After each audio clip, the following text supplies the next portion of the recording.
So this is an American Beauty dragon fruit. I have been growing it for about a year and 9 months. And as you can see, this is the original date. I bought the cuttings. They sent me this with it. You know, they started them.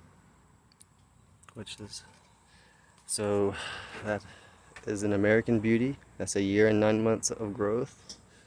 And we're gonna go on the other side here and show you the.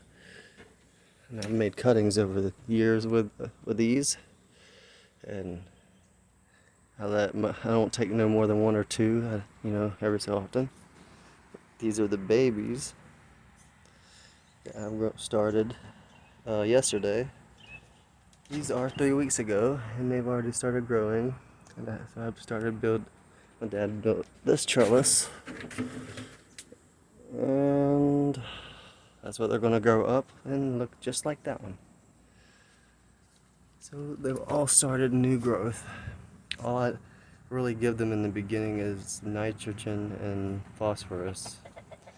I give them a little bit of potassium to maintain their foliage so they don't get yellow spots.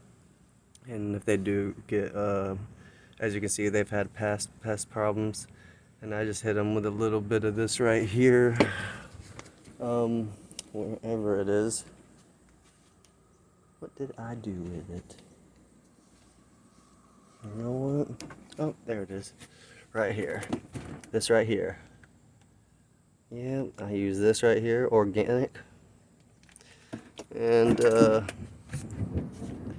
little bit, and that's for pests, and that's what those spots are. And then of course the yellow spots that had dead flesh, I cut that out, and then I covered that with cinnamon to give it like a band-aid with antimicrobial properties, so it works well, especially for cuttings and rooting.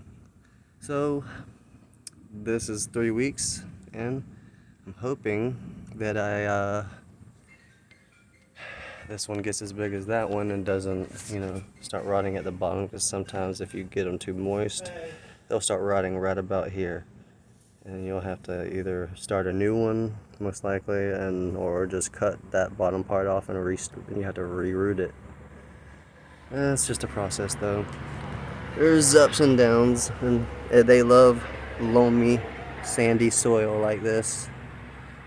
So that, and plenty of nutrients. You only have to fertilize them every 3 months, so that's 2 to 3 times a year, I'd say.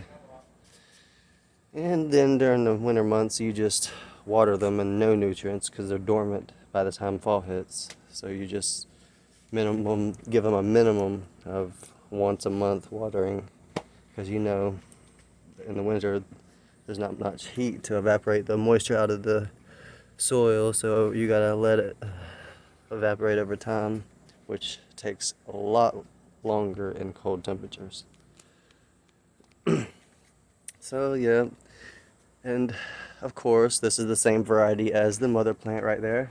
I've grown all of them from cuttings, because I just did not want to go through the process of growing them from seed, because it could take up to 10 years, and you may not even get the same variety when you grow them from seed. And what I mean by 10 years, it could take up to 10 years for it to fruit, even after it gets to this size. You never know what you're going to get. It's a shot in the dark when growing them from seeds, but it is fun. But if you want a fruiting